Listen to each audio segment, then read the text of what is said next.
Mandane volta para a Pérsia, deixando seu filho na Média, caçadas de Ciro.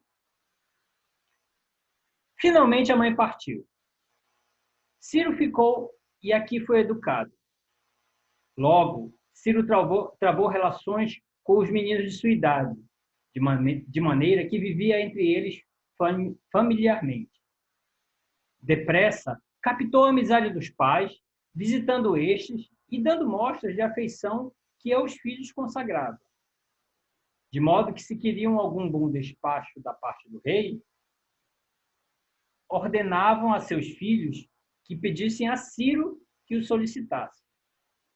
Ciro, como era filantropo e amante da honra, não fazia outra coisa sem obter o que lhe pediam. Astiages não podia deixar de anuir às petições de Ciro. Tinha razões para isso. Durante uma doença de Astiages, Ciro não se retirava um instante de sua companhia, chorando incessantemente e temendo muito sua morte. De noite, se Astiages chamava alguém, Ciro era o primeiro que ouvia, o primeiro que corria a servir o seu avô. Desta sorte, ganhou radicalmente sua amizade. Talvez alguém taxe Ciro de nimiamente loquaz, mas devemos advertir que isto procedia de seus mesmos exercícios escolásticos, pois era por seu mestre obrigado não só a dar conta de seus estudos, mas também a ouvir os outros em suas contendas. Demais, como era muito amigo de aprender, fazia muitas vezes perguntas a seus condiscípulos, e as que eles lhe faziam, como era muito vivo de engenho, respondia rapidamente. Por esses motivos, parecia falar demasiadamente. Mas assim como nos meninos que prematuramente têm ganhado certa estatura, se descobrem, todavia, sinais infantis que acusam seus poucos anos, assim também a loquacidade de Ciro não era sinal de amor próprio, mas candura e desejo de agradar a seus mestres. Assim, antes queriam ouvi-lo falar muito do que vê-lo calado. Mas à medida que, entrando na idade da puberdade, seus discursos eram mais breves, mais baixa sua voz. Encheu-se de tal timidez que, na presença das pessoas mais velhas, subia-lhe à face o rubor. Já não tinha aquela liberdade que induz a ter entrado em toda parte. Tornou-se, portanto, mais circunspecto. E nas conversações fez-se geralmente agradável. Nos diversos objetos sobre que os mancebos da mesma idade costumam muitas vezes disputar entre si, não escolhia aqueles em que sabia que levava vantagem, mas aqueles relativamente aos quais reconhecia sua própria inferioridade, asseverando sempre que venceria seus antagonistas. Não podendo ainda sustentar-se muito bem sobre o cavalo, ele era, todavia, o primeiro a montar. E, mesmo montando, entesava o arco e disparava a seta. Quando era vencido, ele principalmente ria da sua derrota. Como não recusava entrar segunda vez nos mesmos certames em que fora vencido, procurando então portar-se com mais destreza, depressa conseguiu igualar os da sua idade na arte de andar a cavalo. E por sua assiduidade, não tardou a excedê-los. Em breve, fez desaparecer da tapada os animais, perseguindo-os, ferindo-os e matando-os, de maneira que Astiages não podia já reuni-los. Ciro, conhecendo que Astiages, apesar de seu desejo, não podia dar-lhes animais para caçar, repetidas vezes lhe dizia: meu avô, para que tendes trabalho em andar buscando os animais para eu caçar? Se me deixardes ir à caça com o tio, quantos animais vir suportarei que os criais todos para mim? Mas Ciro, ainda que desejasse ardentemente ir à caça fora da tapada, Não insistia com seu avô como costumava fazer na infância. Visitava-o menos vezes. De maneira que naquilo mesmo em que ele antes censurava Sacas, por este lhe vedar a entrada, se havia tornado por si próprio um novo Sacas.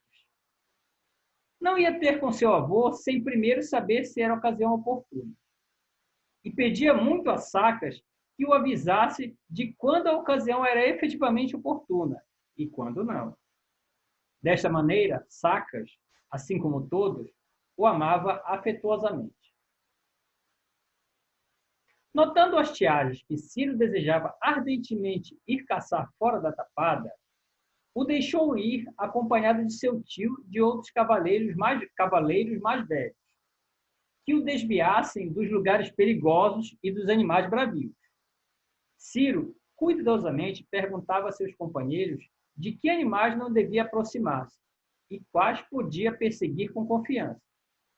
Os companheiros lhe diziam: muitos caçadores, por se aproximarem de ursos, leões, javalis e onças, têm sido vítimas de sua ferocidade. Mas são inofensivos os veados, as cabras, as ovelhas e asnos selvagens. Também há lugares tão perigosos que não requerem menos cautela que as mesmas feras. Muitos caçadores, com os próprios cavalos, têm sido abismados em precipícios. Ciro prestava atenção a estas coisas. Mas logo que viu, pulando uma corça, esquecido de tudo que acabava de ouvir, vai em seu seguimento, só olhando para o caminho que ela tomava. O cavalo, saltando, ajoelha e pouco faltou para lançá-lo em terra. Ciro susteve-se com dificuldade. O cavalo levantou-se e ele entrou na planície. Disparou a seta e matou a corça, que era animal formoso e corpulento. Ciro ficou muito alegre. Os companheiros, caminhando para ele, o censuraram. Representaram-lhe o perigo a que se tinha exposto e o ameaçaram de acusá-lo ao avô. Ciro, tendo-se apeado, conservava-se em pé e ouvia com pesar esta repreensão. Nisto, houve um grito, monta a cavalo como fora de si, vem o javali correndo para ele, sai-lhe ao encontro e, com tanta destreza, lhe arremessa a lança que lhe acerta na fronte, e a presa é sua. O tio repreendeu sua temeridade. Mas, apesar de repreendido, Ciro pedia a concessão de oferecer a presa a seu avô. Mas se ele souber, disse tio, que tu perseguistes uma fera, não é a ti só que há de increpar, mas a mim também, por ter consentido.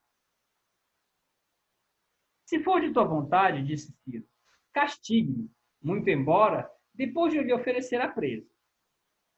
Vós mesmo, se quiserdes, podeis castigar-me, conquanto que me concedais o que peço. Faze o que quiseres, disse-lhe afinal, se achares. Tu já pareces nosso rei. Ciro mandou levar os 2 animais e os apresentou a seu tio, a seu avô, dizendo-lhe que para ele os tinha caçado.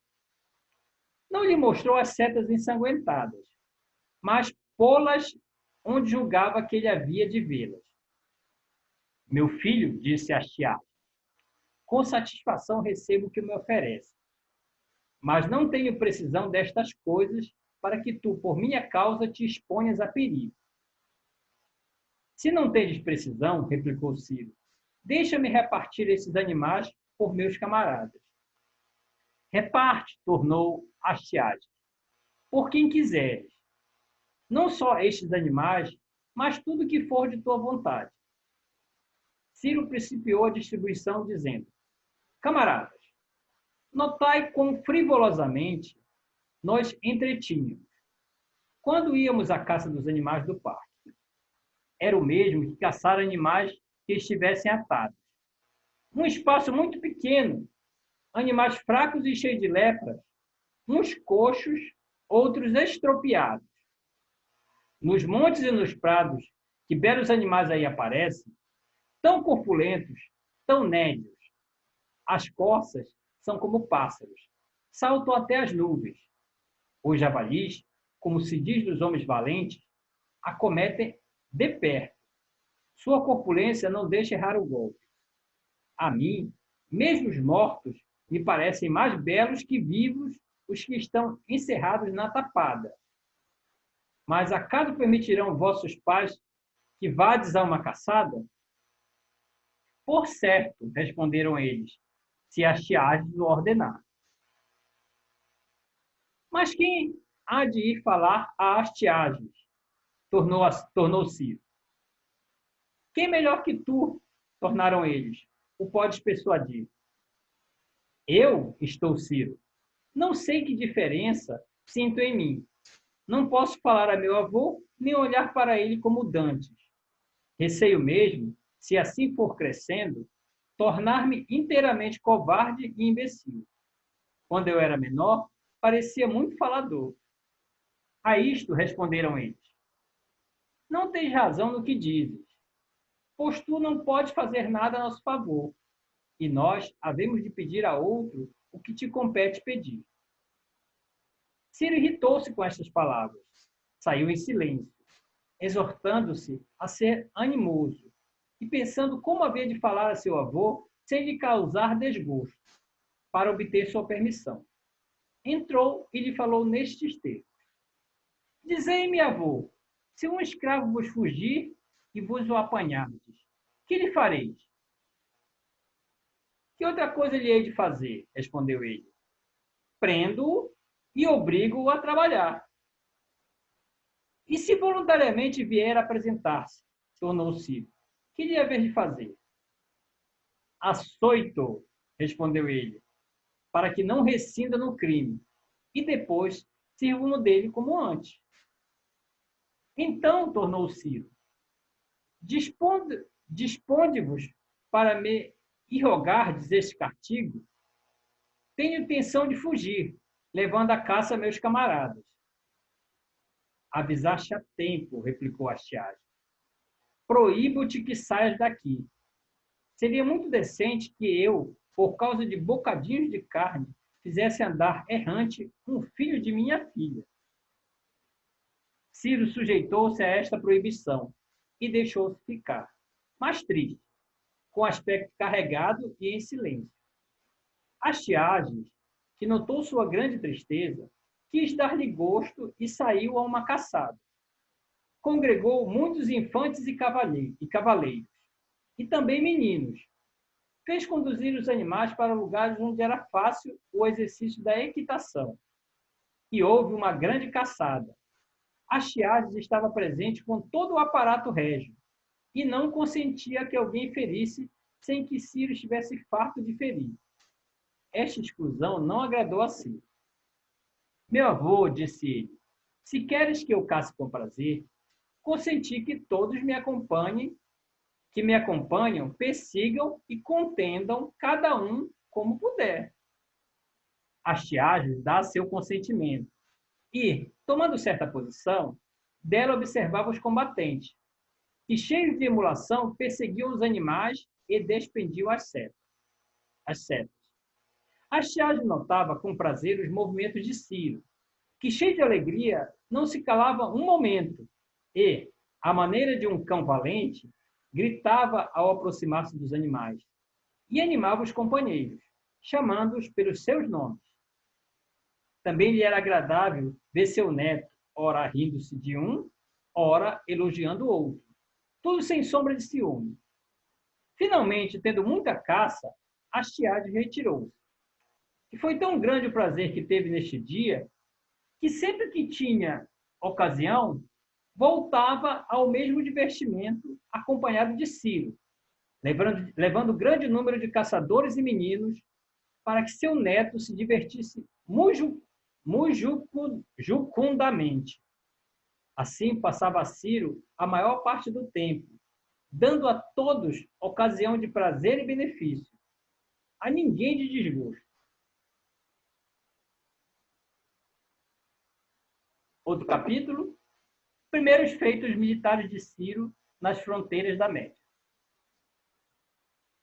Era Ciro chegado aos 15 ou 16 anos. O filho do rei dos assírios, que estava para casar, desejou por este tempo ir a uma caçada. E ouvindo dizer que nas fronteiras que confinavam com a Média havia muita caça por causa da guerra não ter permitido as explorações dos caçadores, escolheu estes lugares. Trazia para a segurança muitos cavaleiros e peltastas, que sacudissem os animais das brenhas para as planícies. Chegando ao pé dos castelos, aqui ceou, com intenção de caçar na manhã seguinte. Pela tarde, chegou na cidade a guarda composta de cavaleiros e infantes, que vinha render a guarnição dos castelos. Parecendo ao príncipe possuir aqui um grande exército, que se compunha das duas guarnições e da gente que consigo tinha trazido, assentou que era muito acertado saquear o território da Média, pensando que isto seria uma ação de mais lustre do que uma partida de caça, e que por eles apanhariam animais em grande cópia. Rompe a manhã, levantando o príncipe, marcha à frente do exército. Deixa nas fronteiras a infantaria, que era muita. Caminha com a cavalaria para os castelos da Média.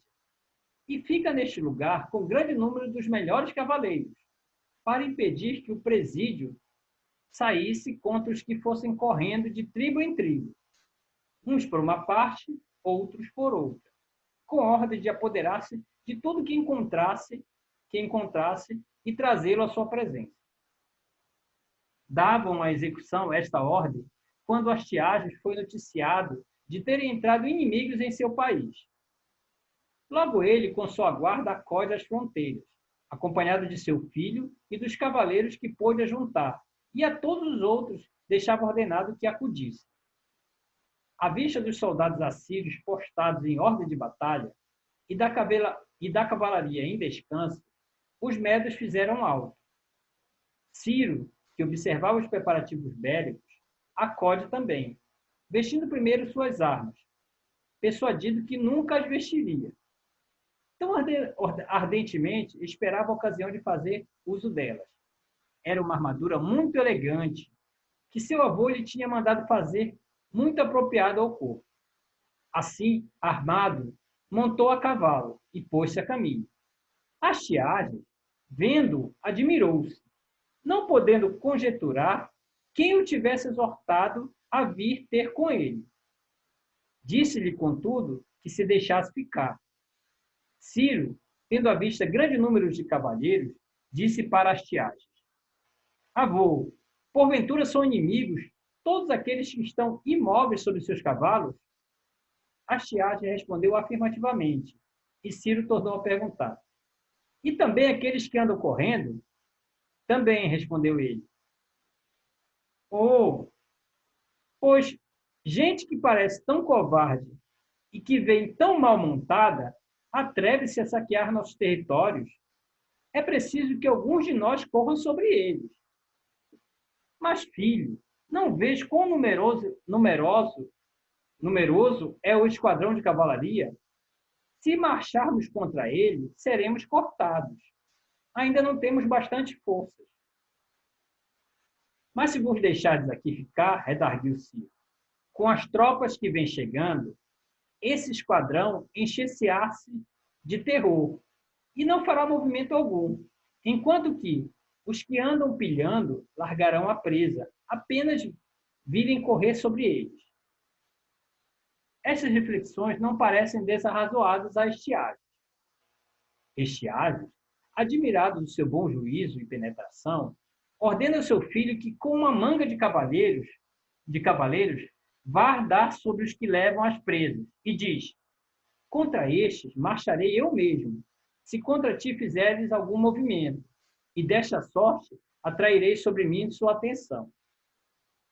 Se achares, pôs-se em marcha a testa da melhor cavalaria. Ciro, ouvindo isto, rompe também a marcha e coloca-se na vanguarda. Se achares, o segue, e os outros igualmente. À sua aproximação, os que andavam saqueando largaram a presa e fugiram. Os que iam sob o comando de Ciro cortaram os fugitivos e feriam quantos lhe caíam nas mãos, sendo Ciro o primeiro a dar o exemplo. Os que escapavam eram perseguidos até serem alguns deles aprisionados, assim como um cão valente, mas falto de experiência, inconsideravelmente se arremessa sobre o javali. Também Ciro a nenhuma outra coisa atendia senão a ferir o que lhe caía nas mãos. Os inimigos, observando o perigo de seus camaradas, fizeram avançar o esquadrão, esperando fazer cessar a perseguição. Ciro, sem desistir, chamava repleto de alegria, em altas vozes, por seu tio. Continuou a perseguição e pôs os inimigos em desatada fuga. Se Achares o seguia, talvez com algum receio de ser repreendido por seu pai. Todos os outros seguiam seu exemplo, mas numerosos agora no alcance do que tinham sido na ocasião do combate. Astiages, vendo que suas tropas perseguiam temerariamente e que os inimigos apinhados corriam para elas em boa ordem, teve medo que alguma desgraça acontecesse a seu filho e a Ciro. Se estes, com soldados em má ordem, se lançassem sobre tropas bem preparadas, e sem dilação se encaminhou para os inimigos. Este, vendo que os médios entravam em movimentos, enristaram lanças, entesaram arcos e fizeram alto, esperando que eles fizessem o mesmo, quando chegassem a tiro de seta, como quase sempre costumavam. Até esse tempo, quando estavam muito perto, arremetiam uns contra os outros e, muitas vezes, até a boca da noite arrojavam seus dardos. Os assírios, logo que viram os seus correndo em fuga para o grosso do exército, perseguido pelos soldados de Ciro, e já a tiro de seta a cavalaria comandada por Astiages, desviam-se e fogem. Mas, sendo perseguido pelas forças reunidas dos médios, muitos ficaram prisioneiros. Os médios feriam tudo o que apanhavam, homens ou cavalos, matavam os que caíam. E só cessou a perseguição quando chegaram à sua infantaria, os assírios, receosos de alguma emboscada. Astiages voltou muito satisfeito com a vitória equestre, que acabava de ganhar, mas não sabendo o que havia de dizer a Ciro, porque se este devia ser elogiado, por ser o verdadeiro autor do bom êxito do combate, não podia deixar de ser censurado pela temeridade com que nele se tinha havido. Com efeito, retiraram-se as tropas para a cidade, e ele só se deixou ficar no campo de batalha. E, montado a cavalo, andou contemplando os mortos. Os enviados de Astiages, com dificuldade, o desviaram deste espetáculo e o conduziram à sua presença. Aqui Ciro deixou-se muito atrás deles, porque em seu avô notava sinais de pouca satisfação ao ver. Tal foi a vida de Ciro durante sua estada na Média. Por toda parte se falava de Ciro. Em todas as conversações, em todas as cantigas, entrava o nome de Ciro. Ciro, que ao princípio era o objeto das complacências de seu avô, tornou-se depois o alvo de suas admirações.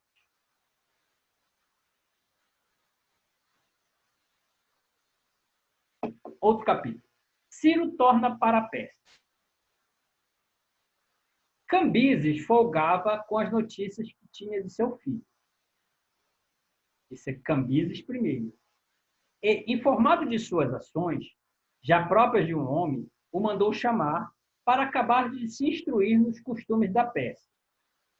Conta-se que, nesta ocasião, disse Ciro que queria partir, para não dar desgostos a seu pai e não incorrer na censura de seus compatriotas. Astiages, obrigado a dar seu consentimento, deu-lhe os cavalos que ele mesmo escolheu e, feitos todos os necessários preparativos, o deixou partir. Astiages, além do afeto que lhe consagrava, nutria-se de grandes esperanças de que ele havia de ser o sustentáculo de seus amigos, o flagelo de seus adversários. Todos acompanhavam Ciro, meninos, mancebos, homens, velhos e o mesmo Astiages, tudo a cavalo. E dizem que nenhum voltou sem lhe correrem as lágrimas. Ciro também se apartou, debulhando todo em pranto, e por seus coetâneos distribuiu muitos presentes dos que Astiages lhe havia dado. E uma capa que trazia vestido doou a um deles, asseverando que o tinha em particular estima. Os que tinham sido brindados entregaram os presentes a Astiages, que os tornou a mandar a Ciro. Ciro, outra vez, os enviou à Média com estas palavras: Avô, se quereis que não volte à vossa corte cheio de opróbrio, consenti que cada um possua as dádivas com que os presenteei. Astiages a tudo anuiu. Próximo capítulo. Ciro é eleito general do exército auxiliar na guerra entre os assírios e Ciaxares, sucessor de Astiages. Ciro, quando voltou à Pérsia, ainda passou um ano na classe das crianças. Seus companheiros, ao princípio, zombavam da sua vida afeminada, que ele, na verdade, tinha adquirido na Média. Mas quando viram que se acostumava com o alimento e bebida que eles usavam, e que, se em certos dias de festa havia algumas iguarias mais delicadas, longe de achar seu quinhão demasiadamente módico, pelo contrário, ainda repartia com os outros. Enfim, quando o reconheceram em tudo superior, olhavam para ele com admiração. Terminado este curso, passou à classe dos púlberes, e ali se distinguiu por sua aplicação aos diversos exercícios, por sua paciência, pelo respeito aos anciãos e pela submissão aos magistrados. Entretanto, morreu Astiages. Ciaxares, seu filho, o irmão da mãe de Ciro, começou a reinar na Média. Ao mesmo tempo, o rei da Síria, depois de ter vencido a nação dos sírios, sujeitando o rei da Arábia, submetido aos hircânios, invadindo a Bactriana, persuadiu-se de que facilmente subjugaria todos os povos circunvizinhos, se enfraquecesse os medos, e lhe pareciam ser os mais poderosos. Enviou logo embaixadores aos príncipes de povos seus tributários, a Cresso, rei da Lídia, ao rei da Capadócia, aos habitantes das duas Frígias, aos cários, paflagônios, índios e cilícios. Encarregou-os de espalharem mais informações dos medos e persas, de representarem que estas duas nações, numerosas e opulentas, sendo amigas e unidas por casamentos recíprocos, era de temer que chegassem, se lhe não fizesse oposição, a esmagar as outras, atacando-as sucessivamente. Todos se ligaram com ele, uns levados por estas considerações, outros seduzidos pelos presentes e pelo ouro do rei da Síria, príncipe muito rico. Logo que Ciaxares, filho de Astiages, foi informado dos desígnios e preparativos da aliança, não se descuidou pela sua parte para se pôr em estado de defesa. Enviou aos persas e ao rei Cambises, seu cunhado, um mensageiro com ordem expressa de falar a Ciro e pedir-lhe que, se os persas dessem tropa aos medos, solicitasse o comando delas. Ciro, depois de ter passado 10 anos na classe dos púlberos, entrou na dos homens feitos. Foi eleito pelos senadores general das tropas que deviam marchar para a Média, posto que ele aceitou. Permitiram-lhe que se associasse com 200 homotimos, cada um dos quais teve a liberdade de agregar a si outros 4 cidadãos da mesma ordem, o que formou o número de 1000.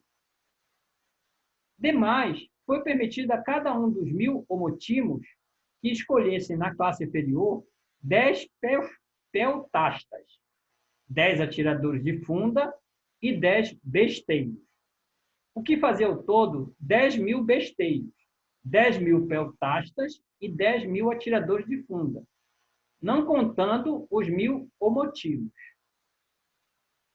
Tal era o exército confiado a Ciro. Logo que foi nomeado, seu primeiro sentimento foi para com os deuses. Fez sacrifícios debaixo de felizes auspícios e tomou depois seus 200 homotimos, que por seu turno escolheram 4 de seus iguais. Tendo todos reunidos, lhes dirigiu este discurso: meus amigos, não é só de hoje que vos conheço. Eu vos escolhi por vos ter visto desde vossa infância, tão constantes em observar o que entre nós é havido por honesto, como fiéis em vós absterdes do que o não é. Vós ides saber por que motivo eu aceitei o comando e por que eu vos ajunto aqui. Sei que nossos antepassados não nos eram inferiores e que nenhuma virtude lhes era estranha, mas não vejo que vantagem tirasse disso eles ou a República.